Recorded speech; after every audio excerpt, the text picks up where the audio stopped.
You're right, peeps. Now, I've not been making any videos the last few days because I've not been well. I've had food poisoning, and with that, I've had the runny guts and throwing up and fever dreams and time to think because I was getting no enjoyment out of watching anything or reading or listening to anything, and I was just alone. I wanted to be alone. And I got thinking, I've got close family, I've got associates, I've got people that I like, people that I love. But I've never really had any friends, not as an adult. Now, I had friends as a child, but I think friends are a childish thing. The people that I've been closest to in this world, they've stabbed me in the back. They've lied to me. They've lied about me. They've made shit up. They've tittle-tattled. They've bullshitted. They've sullied my name. They've dragged my reputation through the mud. And I'm talking about the people that I was closest to, that I told my deepest, darkest secrets to. And they turned out to be pieces of shit. Now, like I said, I've got people that I get on with. I've got co-workers, I've got comrades, I've got people that I admire. Very much so. But I haven't got any friends. Now, if I've never met you in real life, then straight away you're not my friend. If we've talked on the internet and exchanged a few messages, God bless you, God be with you, but we're not friends. I'm a performer, I'm an entertainer. This is what I do. And I like people and I wish people all the best. But I can't vouch for you.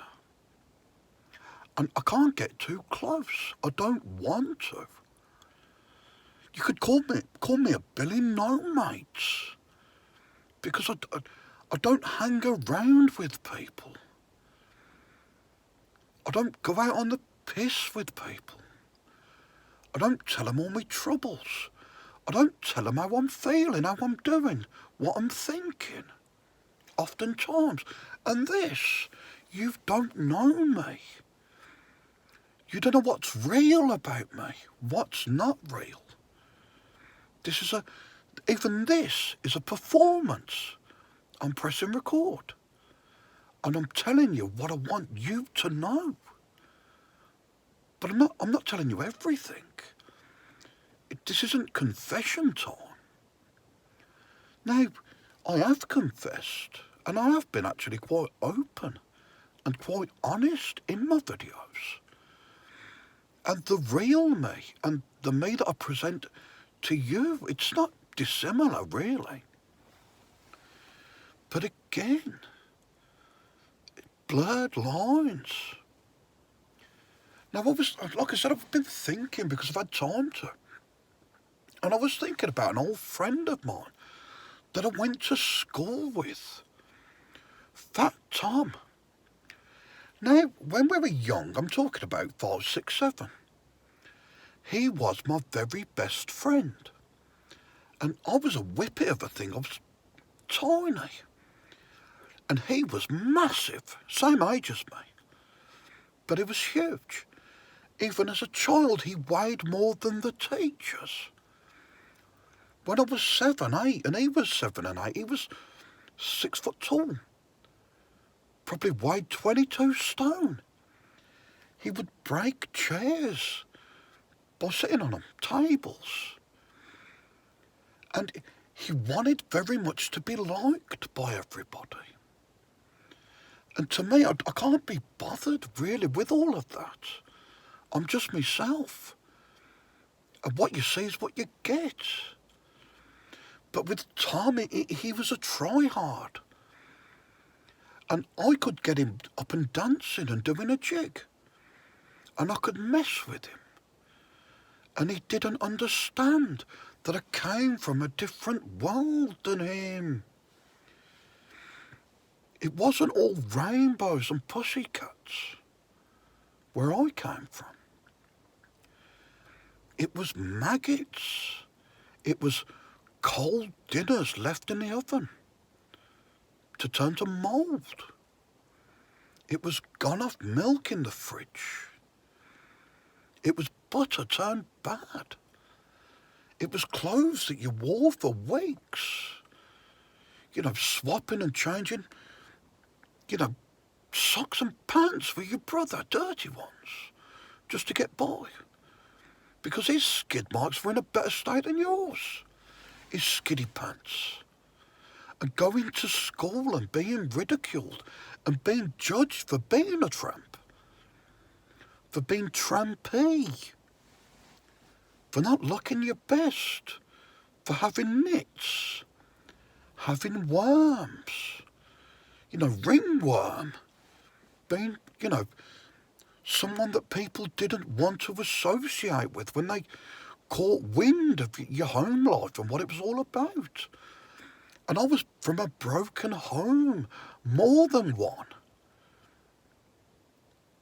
And it was scary. And I was bullied at every turn. I was accused of things that I hadn't done. I was bullied, I was beaten on, I was treated like shit. And I felt bad. And as a kid, I wanted to set fires. I wanted to set the world alight. I was like, let's blow it up. It's a sick world. It's disgusting. It's full of creeps. Because I was surrounded by creeps. I was surrounded by nonces. Abusers. Miscreants. Urchins. Devilish, dirty, deceitful creatures. And I learnt my lesson pretty quick. You can't really trust anybody. And I couldn't trust myself. Not with a box of matches. I couldn't tell you who I was from day to day. Because I would change, I would morph, I would transmogrify, I would shapeshift. I had no self-control. I was introduced to dirty things, sexy things, at a very young age. So I was a 7, 8-year-old chasing his dick around, trying to get laid. I was a peeping Tom. I was voyeuristic, a panty sniffer. I was always an outsider, watching, perving. And I felt disgusted with the world and with myself. And everything was dirty. Everything had gone wrong. Everything was rotten. And I had faith as a child. My favourite book was the Bible. As a kid, my mum used to buy me Bibles for my birthday, for Christmas. I had umpteen of them. And I loved the stories. Samson, he was my hero as a child.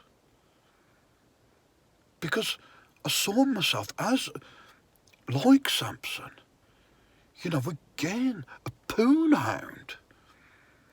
But also someone who had been done to and wanted revenge.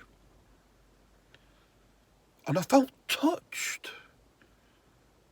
Touched as in, there's something wrong here. People used to say, there's something wrong with him. And there was. There still is. But I stopped believing. I turned my back on God. I thought he's messed up with this world. And like I said, my childhood, it was bad. beaten black and blue. Broken bones. Kicked the shit out by loved ones. People who should have been looking after me. They were beating on me. They were abusing me. Neglecting me. Using me. They used to call me the gopher. Go for this, go for that. Go and get this, go and get that. I was treated as a slave. And even when I got a job, it was like handed over. I was just seen as a source of income. And because of this, I didn't develop a great work ethic. Because I was like, what's the point? Now again, going through life, I've actually learnt from this. The harder you try, the more things get to catastrophe, get to shit. And the harder you make it for yourself, and you muddy the water, and you get depressed. Because you're like, I've put all my efforts into this. And where's it got me? It's gotten me nowhere. It's gotten me down. It's gotten me blue. Now, when you've been touched up as a kid by people who should know better, older people, and have had the way with you, and have turned you on as a kid to disgusting things, and you should be chasing a ball around, but you're chasing moth. It doesn't set you up for an easy life. It makes you an habitual fucking loser. It makes you a sado. It makes you a creep. You become like that. And you've got all these dark, foreboding thoughts, and you're like, oh, dearie gosh, I can't be myself. I can't open up. I can't be honest. Because if you knew what was going through my head, you wouldn't like me. If you knew the truth about me, you would not like me. And like I said, I became an addict. I thought possessions would make me happy, buying things. Oh, I'll get a house, I'll get a mortgage, that'll make me feel better. No, it doesn't. Oh, I really want that book, I want that album, I want that, I want this, I want that toy, I want that machine, I want that bike, I want that car.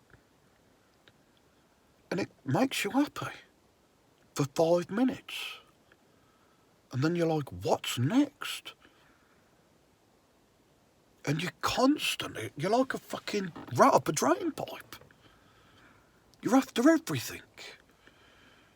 You're attracted to shiny things, the glitter, the glamour.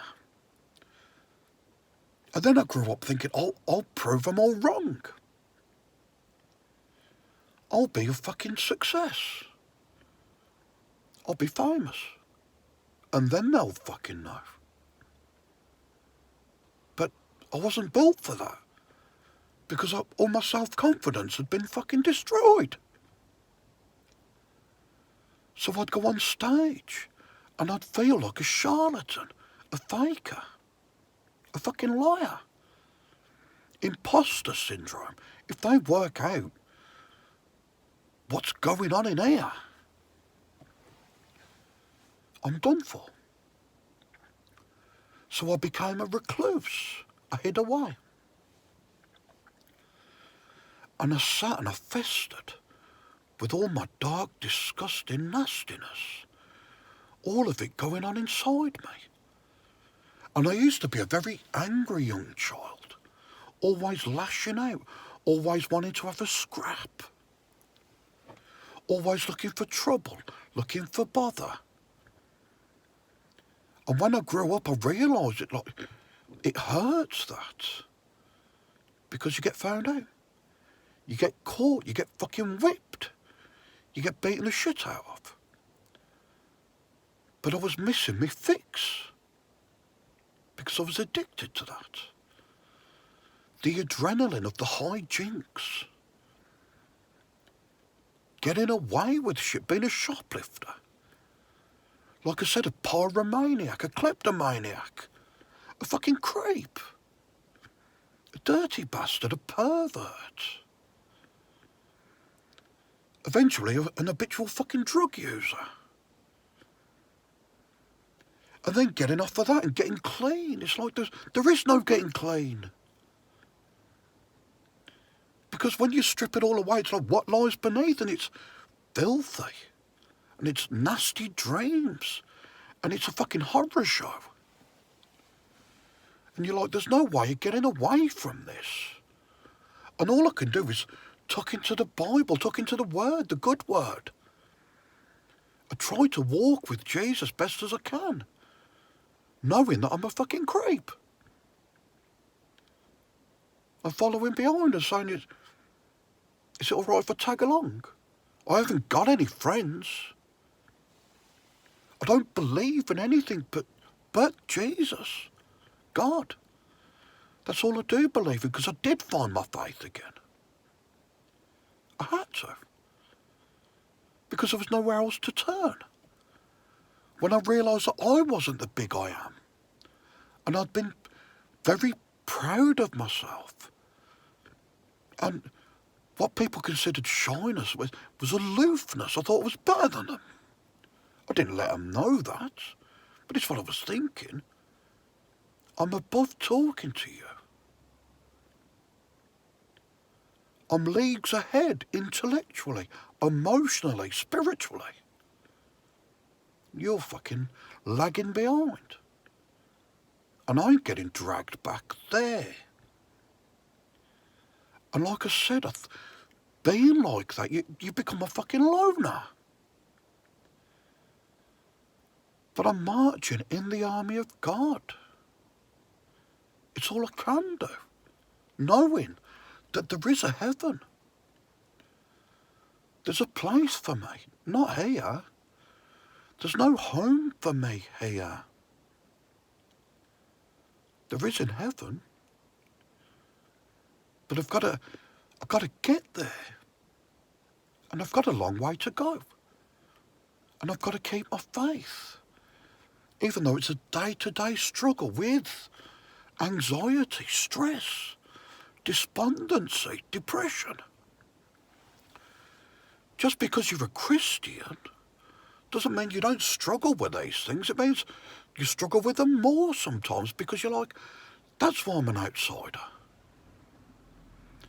Because even though I'm a creep, and I like to get off to dirty things and watch and see filthy things, nasty things. I know it's wrong. I know it's bad. I know God doesn't like that. I understand. And I'm not making excuses for it. So I'm just following behind. I'm the sheep that got lost. I was the black sheep of the family. I was like, I don't belong. But Jesus, I heard him. He called for me.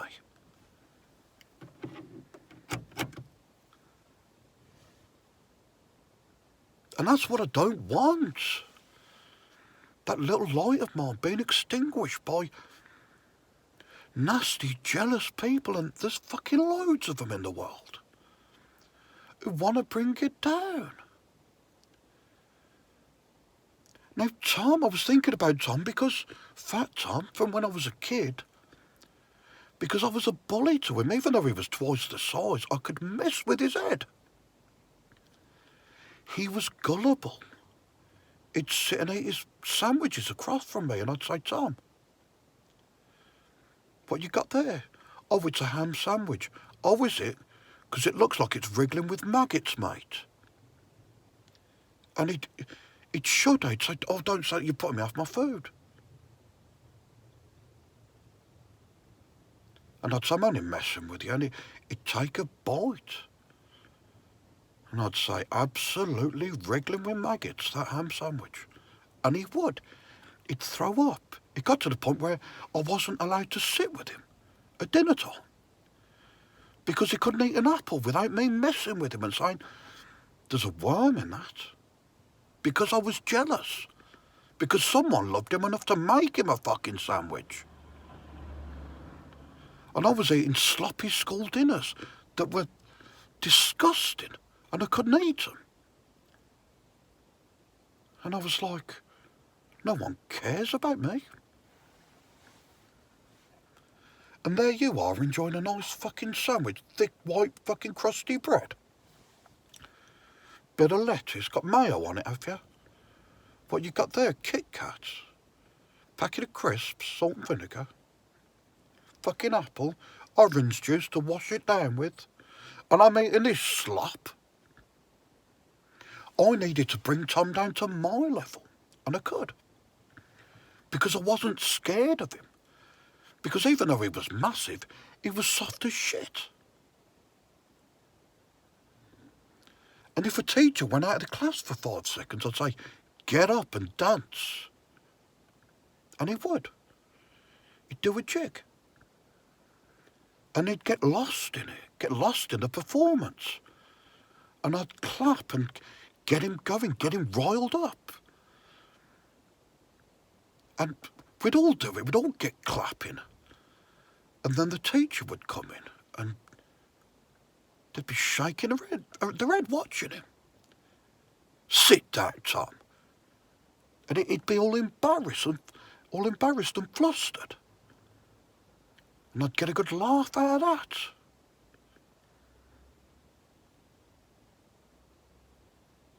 I had many friends like that, Tom. And I did the same to all of them. Because I was always the ringleader. Because I was always smarter than the other kids. Because I had to be. Because I had to have good hand-eye coordination. I had to have quick reflexes. Because things were thrown at me. I'd have to duck, hide, know when to fucking leave the house. Know when to not be seen. The invisible boy. Know when to show up again.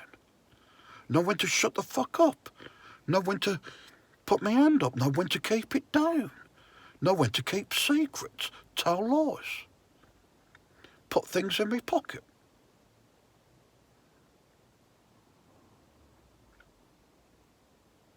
It wasn't easy.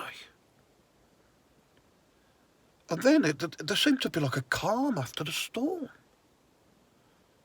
There was a period there, as an adult, where everything was just smooth sailing. And I was like, this won't last. It's all going too good. I've got it all. The wife, the kids, the car, the dog, the cats, the house. Everything I want. It's going to go to shit. And I self-sabotaged. And it did go to shit. And again, chasing my dick around. Getting into trouble. Going with fucking married ladies.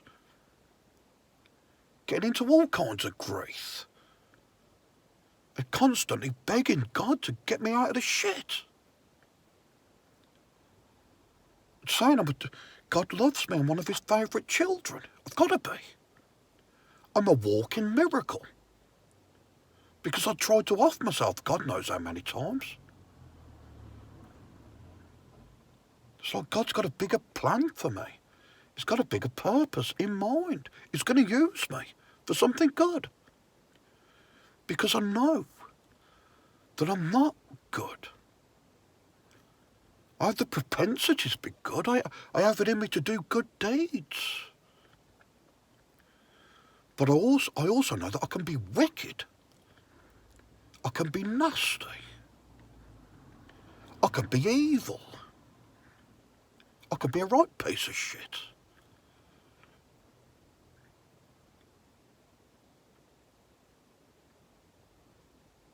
I think about that Tom. The poor kid, what I put him through.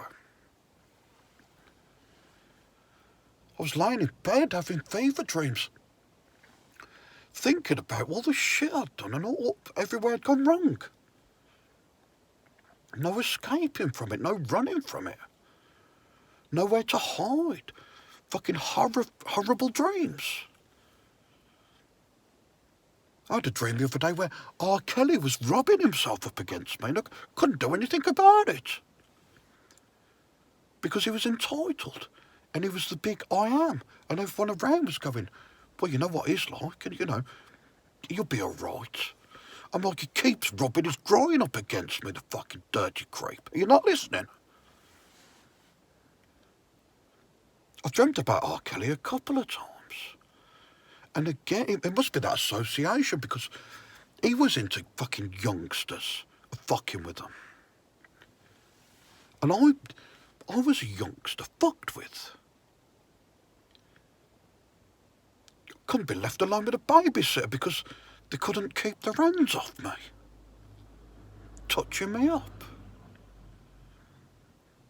And then, shh, don't tell anybody. And me, falling in love at a young age. Wanted to hold their hands, skip down the road with them, tell everyone about it.